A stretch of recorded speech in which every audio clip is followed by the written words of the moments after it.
Hello and welcome to Onboards, a deep dive at what drives business success. I'm Joe Ayoub, and I'm here with my co-host Raza Shaikh. Twice a month, Onboards is the place to learn about one of the most critically important aspects of any company or organization, its board of directors or advisors, with a focus on the important issues that are facing boards, company leadership, and stakeholders. Joe and I speak with a wide range of guests and talk about what makes a board successful or unsuccessful, what it means to be an effective board member, and how to make your board one of the most valuable assets of your organization. Before we introduce our guests, we want to thank the law firm of Nutter, McLennan, and Fish, who are again sponsoring our Onboards Summit, this year taking place on October 20 in their beautiful conference center in the Boston Seaport. Nutter has been an incredible partner with us in every way. We appreciate all they've done to support this podcast. Our guest today is Jim Brown. Jim has been advising boards and CEOs for over 30 years. He co-founded his consulting company, OrgHealth, in 1995. His book, entitled The Imperfect Board Member, published in 2006, is a global bestseller. Jim is working on an updated version of his book for release next September. Meanwhile, his new book, arriving in mid 2026, is The Imperfect CEO, which deals with the current reality that company leaders face, including how the act of leading has dramatically changed over the last 20 years. Jim also has significant board experience, including as a board member of Vanquish Hockey, which develops groundbreaking sporting equipment to inspire athletes and spectators, Imagine Technologies, which uses artificial intelligence and machine learning to automate business travel bookings for leading travel management companies, and Leading Leaders Collective board, a movement to help create transformational leadership development experiences for the top leaders of churches and ministries across the U.S. Jim, it's great to have you here with us on Onboards. Well, thank you so much, Joe and Raza. It's fun to be with you because these kinds of conversations are energizing. I've experienced that as a listener, and the privilege of being a guest is wonderful. So I'm eager for the conversation. Well, thanks so much for that. We feel the same way. The talk we had last month was terrific, and we're looking forward to another great conversation. To start off, tell us about OrgHealth, the company you founded and have been really running for quite some time. So I describe it as a boutique consulting firm. We're a small group that really focuses on very particular aspect of working with boards that want to change. And maybe you've had some experience yourself, gentlemen, that some boards sign up for a workshop or a session, but mostly it's just to tick a box to say that they did something. And that's a waste of time for everybody. Nobody's really changing, so it's not actually counting. I've developed some screenings steps that I work with clients and prospects to make sure that they're serious about doing some work and making them change. Like what?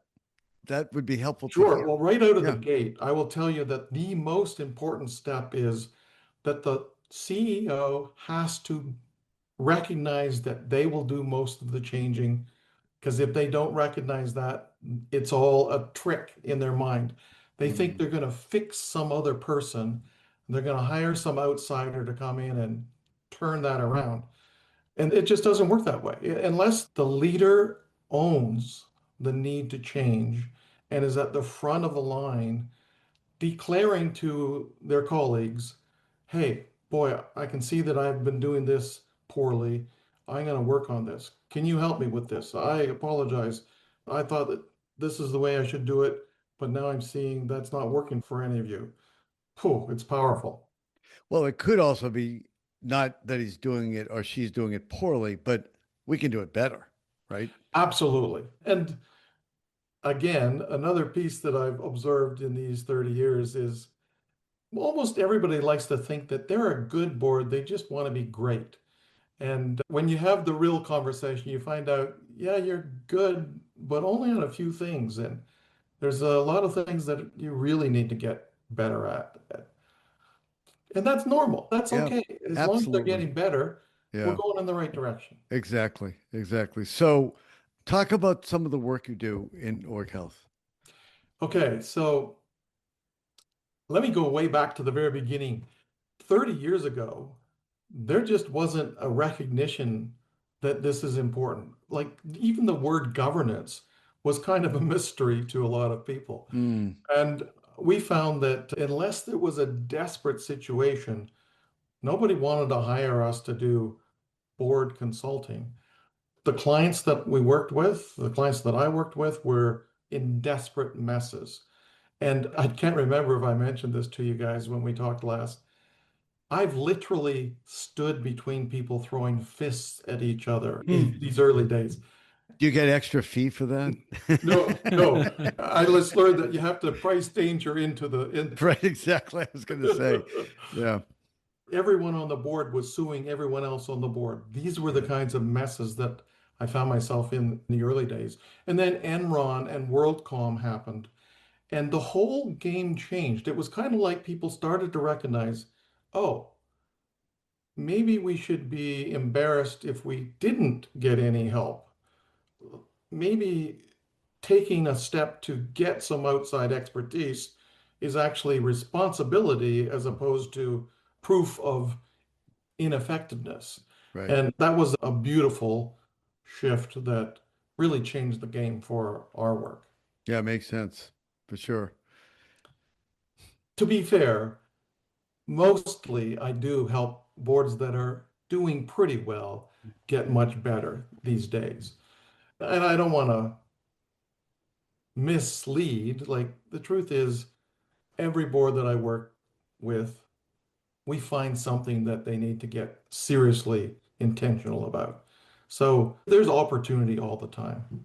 So, one of the things that your company does is organizational health consulting. Be helpful to just talk a little bit about what you focus on in that bucket of Yeah. consulting. Well, I'm choosing to call governance a slice of organizational health. I prefer that we think, oh, for an organization to really be functioning well, healthy, all the pieces have to be working well, and they all have to be working with each other well. So, boy, if the board understands its role and the experience of a board meeting where we've got the CEO, probably some of the senior team in at least some of those meetings, and all of the board members working together, if the end of that is increased clarity, increased confidence that we're going to move forward on a best path, that's wonderful. Mm, But too often, it's a necessary nuisance, especially in the minds of the management team. It's like, oh mm, crap, we have to get ready for another board meeting. And there's all these reports we have to generate, and there's all this time we have to spend. And it's just a distraction from our real work. So the way you said it when we began, Raza, was that boards would contribute to an organization really doing well, that there would be a gain from that.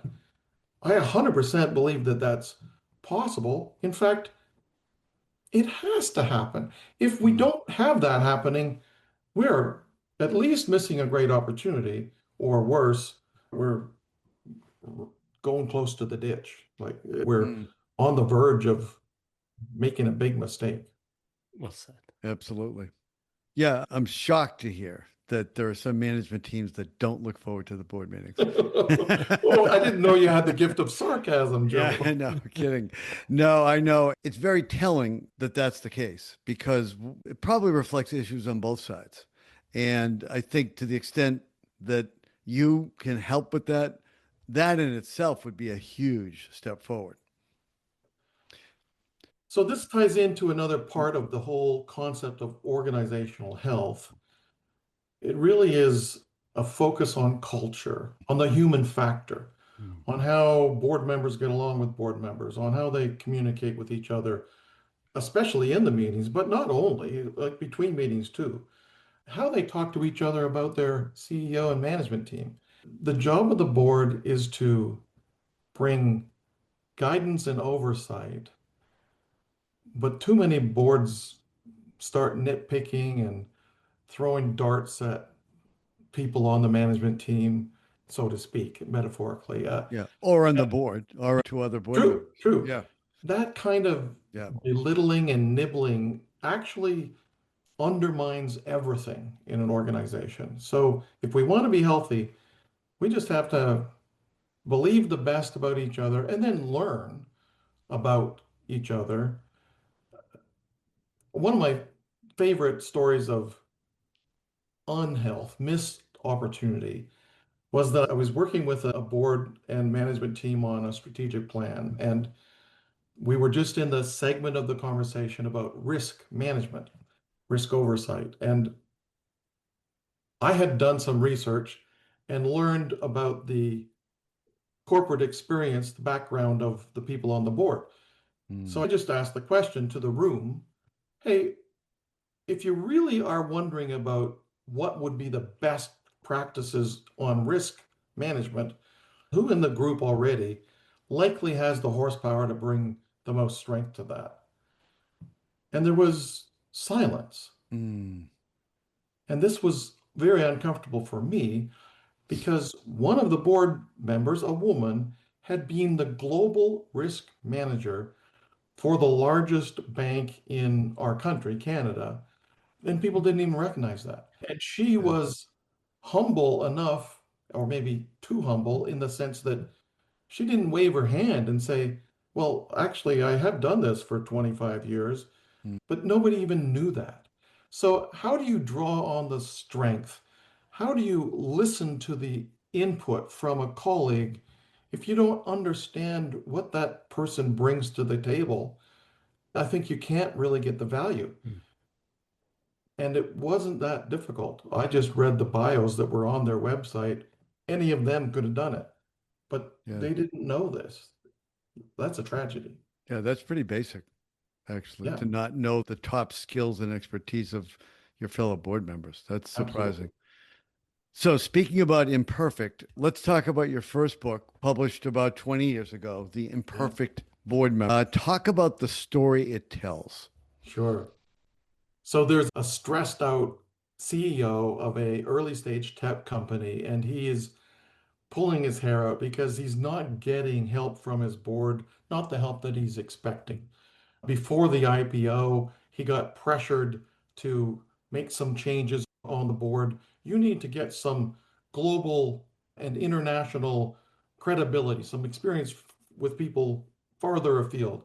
So great, they added a couple of people, but those people were so busy they weren't even coming to board meetings. Mm. And he was mad about that. And the guy that brought the most horsepower on the finance side, he was calling and spending half an hour or an hour or more multiple times a week to either the CEO or the CFO, and it Mm. felt like it was a distraction. Anyway, he ultimately gets involved in a nonprofit board in his community, and he's thinking he should shoot himself for adding more to his to-do list.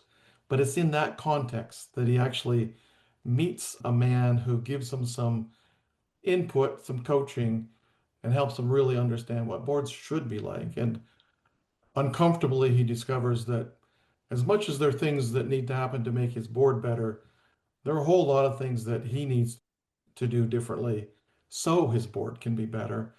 And that's the journey. Along the way, they discover the 7 disciplines of governance excellence, and that gets all expanded in the story. Do you want to go through what those 7 disciplines are, just to let Sure. folks know? So the core two are direct and protect. The board must direct and protect the company, the organization, in the interests of the owners of the organization. And then everything else rhymes with that. So they need to Mm. connect with the other board members for healthy board relations. They need to expect great performance from their CEO. They need to respect the interests of the owners. They need to reflect on corporate progress rather than react, which is the typical response. Mm. They need to be very intentional to select the officers of the organization, which is the board members, but the senior roles like CFO and CEO. So, too many boards are into just a routine of they sit and they meet and they talk about the same things. And if they even meet in person, they sit in the same chairs and the same two people do 80% of the talking. And it's mostly like a reprise of the same board meeting happening over and over. Do you think that it's the same today, approximately 20 years later, as it was when you first wrote the book? I think that a lot of important things have changed for the better in the 20 years, but not everything has changed. And sadly, I would say some things have not changed for the better. They might be even worse. So that leads me to the question about the themes and issues that will be featured in the updated version that'll be out next year. Sure. So definitely, we're going to be talking about things like the whole point of culture. And I talked about that. Culture has become the undercurrent of every organization's reality. And if you don't recognize it, you're going to be blindsided by it. I think that more and more boards are recognizing it. Not convinced they're doing it well yet, but at least recognizing it. There's certainly some improvement of boardroom culture. Like the old imagery of a bunch of old men smoking cigars, it's not like that in almost Yeah. any situation. No cigars anymore? You're laughing because you may be thinking of a few examples where it is like that. And I can think of a couple, but for the most part, no, it's younger people sitting around the table, people who likely bring broader horsepower. And by that, I mean experience and expertise that will help. It's less a relational selection and more a credibility, a competence selection, which is a really good thing. How has the act of being a leader in the governance context changed since 2006? Well, if you're a board member but not a CEO, you got way more weight on you than you did 20 years ago. Hmm. 20 years ago, there was a whole lot of wishing by management teams that the board would just nod and approve what they'd already figured out before the meeting and what they'd spend a bunch of time trying to convince them of in a PowerPoint that they showed at the board meeting. I'm pleased that more and more boards that I work with don't let that happen. They don't let the PowerPoint happen. Mm. They say, sure, you can send a PowerPoint or whatever you want before the meeting, but it's not a dog and pony show that we're going to walk through at the meeting. We're going to have a conversation about what's really happening in the company and what needs to be done to keep moving in the right direction. Yeah, I think that is such a critically important change that presentation is not taking up in most boards the majority of time. I agree with you. To me, that's a waste of time. Why are you there? Just send Yeah, it to me. That should be 80% about discussion and maybe 20% presentation. There has to be some presentation. which could be just about explaining some things in the Right. midst of the discussion. Exactly. Yeah. Jim, let's talk about your upcoming book, The Imperfect CEO. What motivated you to write that book? And is that also in the theme of that fictionalized narrative and a story? Yeah, actually, I would say the motivation came from two different directions. One, as a board member myself, I'd had a couple of experiences of the board being, I wouldn't say blindsided, but underestimating the impact of some cultural problem in the company Mm. because the CEO was telling a nicer tale And I'm not even saying that the CEO was deceiving the board. Maybe it's deceiving themselves, like wanting to believe things are probably fine. Anyways, two situations where it caught up and it was like a death knell ultimately for the organization. And then noticing that that's happening on several boards that I work with and consult. CEOs have long believed that they get to just say what the culture is supposed to be, Mm. and people will do it because they're the boss. So that brings us to the other angle, Raza, that my observation and my personal experience that the way we led as leaders 20 years ago that worked for us doesn't work today. And some of us are still thinking because it worked before, it should still work. And we keep pounding at the old way and get angry that people aren't getting in line, so to speak. So this book picks up the story of the same CEO in the first book. It's Aha. 20 years later. He's three companies further on in his journey. Mm. But this tech company isn't going the way the others did. He had great success. But now people are complaining about, quote, the stupidest things, things that he thinks should be really taken for granted, but people don't take it for granted. Gen Z and the millennials, they just think differently, and it's not wrong. It's not wrong for people to think that they should be able to have a life outside of work, Mm. not just give 80 hours a week to their job. But I'm from that old camp of if you want to succeed, you work hard. You pay before you play. You do the long hours so you can have time off later. And we think we can impose that on other young people, and they're telling us, take a hike. Yeah. As they say, the culture is what you do, not really what you say. Mission, vision, all those values type statements. It's what you do on the ground. I think it will be fascinating to read the book to understand how the CEO recognizes cultural deficiencies and how his journey goes. Part of there, you talk about a phrase that the boards have now become boards of protectors. What do you mean by that? Well, if we go back even almost 20 years, there's been some legislation and some regulations. Sarbanes-Oxley was Mm. kind of at the front of that wave that has just increased the obligations that boards have to look at this, to check this, to confirm that. And it's compliance, compliance, compliance.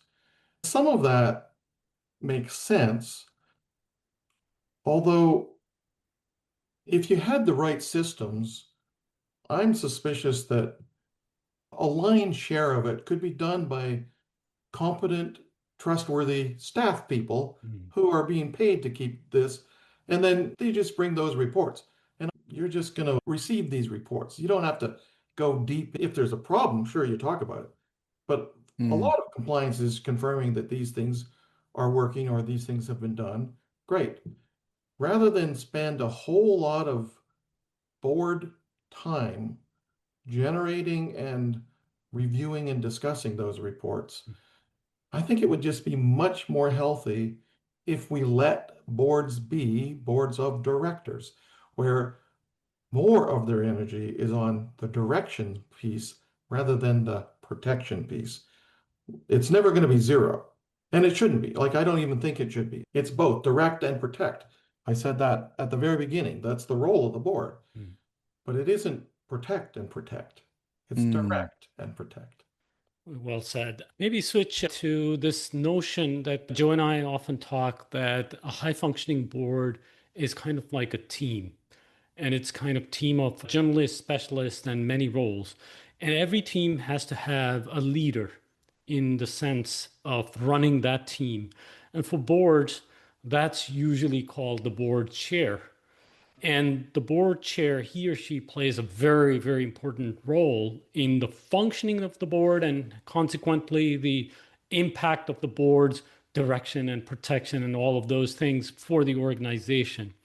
In your mind, what would be an ideal board chair, and what are the characteristics of that person to play that important role well? Well, a lot of it is about, I guess, attitude, like that the person would see themselves in a role of serving, not a role of power. Mm. That, sure, they have power because of the function, but that isn't to be exercised very often. Like, usually, you get far more done with permission than with power. By the way, I completely believe and have observed men and women fulfilling this role very well. It's not a gender specific thing. It's more of an attitude thing where people recognize I'm going to help make sure that this conversation brings out all of the important things that need to be discussed and considered so that the group can make a decision that will be best for this company.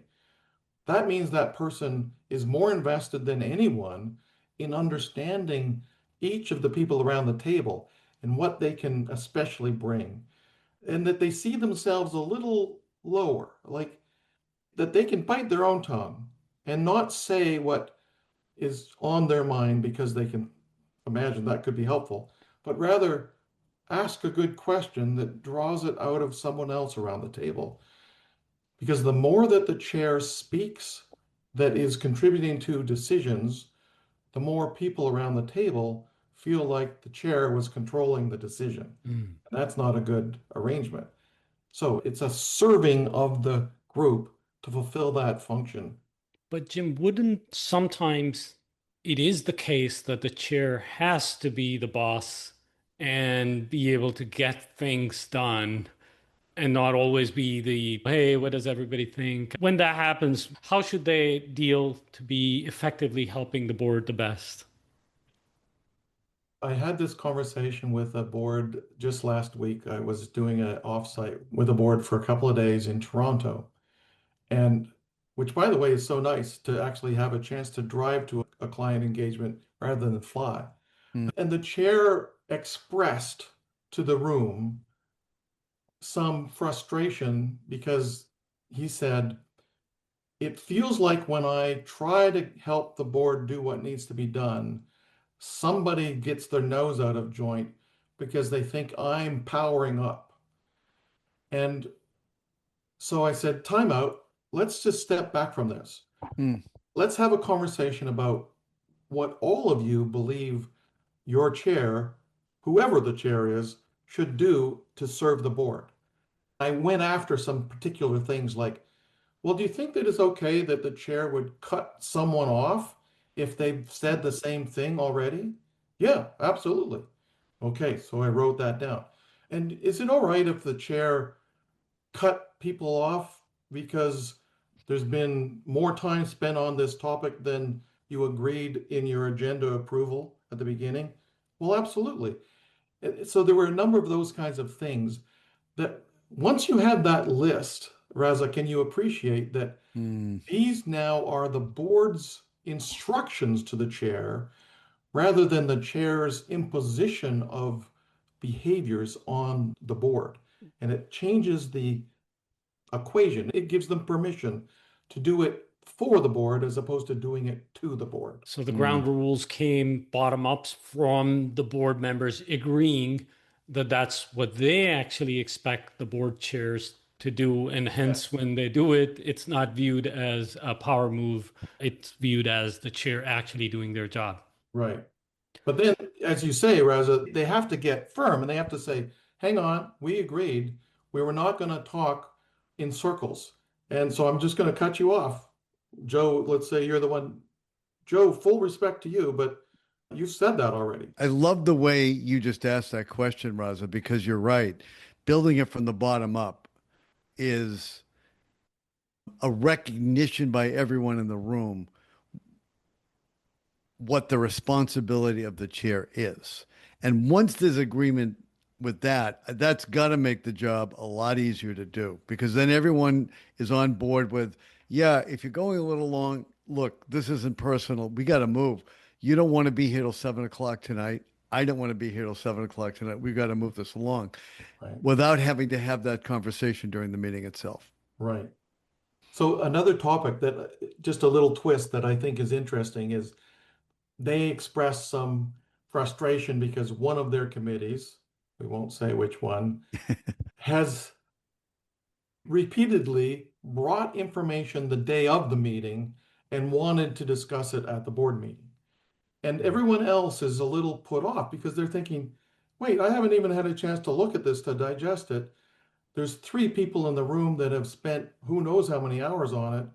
It feels like I'm being manipulated. But nobody had said that. That was just a feeling inside. Mm. And again, we were able to help them agree that the default is anything less than a week before the meeting cannot be added to the agenda unless everyone on the board agrees. Maybe there's some crazy emergency that is that urgent, but 99% of the time, they could have been told 3 days earlier. Yeah. It is rare that something is so last minute and so important that it can be brought into the boardroom last minute, and that's okay. I mean, it happens, but really rare.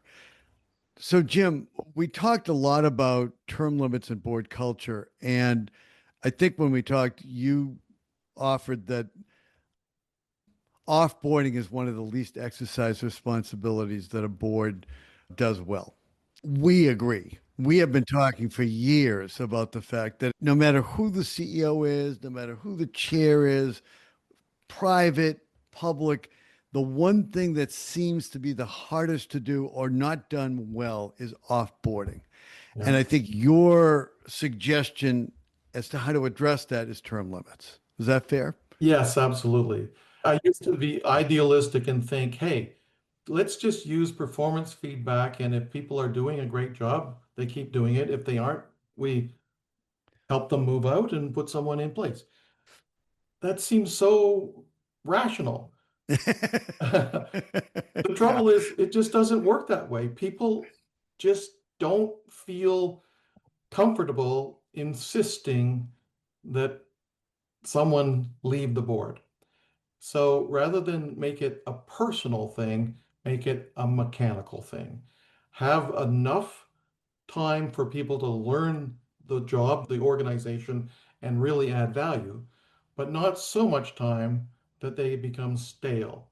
And not that everyone would. I can completely acknowledge that some people could be great board members for 30 years, but it's very rare, actually.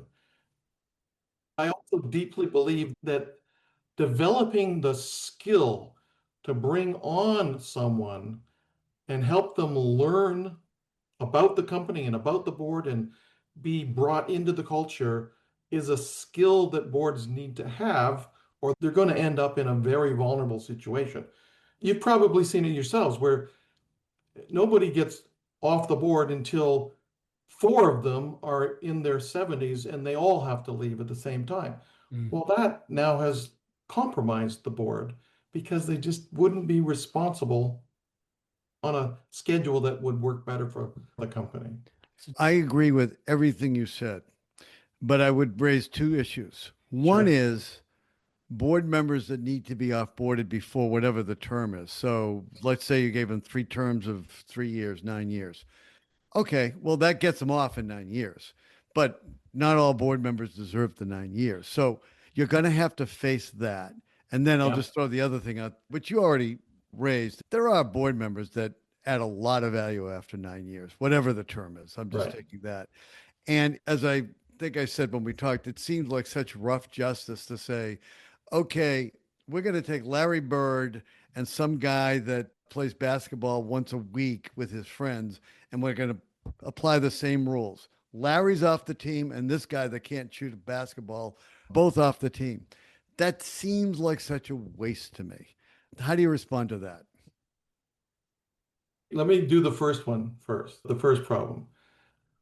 If a board doesn't have the courage to say, no, you can't return after their first 3-year term, then they are so gutless they don't deserve to succeed. So I don't think you Whoa. have to wait 9 years. You have to wait 3 years. But you shouldn't wait 3 years either. I agree with that, Joe. So Mm, mm. every board should be doing annual board feedback. And I use the word feedback rather than evaluation because I don't think it's about value so much as it is a commitment to help each other be the best they can be. Give feedback. If you know there's someone that shouldn't be continuing and you don't have the system and the strength to deal with that internally, hire an outsider who can help you because it's doable. And you probably find yourselves in the same role. We get hired when people can't do the really hard stuff because they don't have to like us later. And that's okay. Sure, I can help that. So you got to get the dead wood off the ship because otherwise the good people will leave because they just can't put up with it any longer. Yeah. So if that's true, and I agree, I mean, what you said makes perfect sense, and a board has to exercise that authority when it's appropriate, and they're doing it throughout the term. So it's not even just 3 years, but every year you're looking at things. If you've developed that muscle, so to speak, why not say, okay, we can also decide when it's time for some to retire because companies are changing, issues are changing, the world is changing, and the skills we need today are not the same things we needed 10 years ago. Yeah. When you make an exception for one, then the next person who gets to their 9 year limit, who you wish would leave, cries foul and says, wait a minute. So now it's all personal again. You just like Charlie, so he gets to stay. What if Charlie was so big, so expansive in his mindset that he could say, you know what, I'm happy to play a role, but not on your board. Let me be an advisor. I can be a coach to new board members. I can be a mentor to the CEO. There's probably a role that could be played that would still bring value if that's important to them. What I find, and I've had the privilege of working with some amazing board members over the years, people that I've learned so much from, and they just don't hold it like this. They're open-handed. They've got other things that they can do. They don't need this for themselves. And yeah, I think it's healthier if you say, Charlie, can you help us find another great board member so that we just keep refreshing things? And Charlie won't be insulted. He might even be relieved. And that's actually healthier for the company, Mm. even though Charlie is the easy answer, it's not actually the best answer. I think part of it is just really upfront, even when board members are hired and recruited, setting the expectation, saying this is not a forever job. It is not like a given that you will always be a board member for various reasons. People should know that they can be no longer on a board and do other things with their life. Right. Absolutely. You've maybe been involved with some boards that say you have to sit off for a year, but you can come back. Ooh. Oh, that's the worst.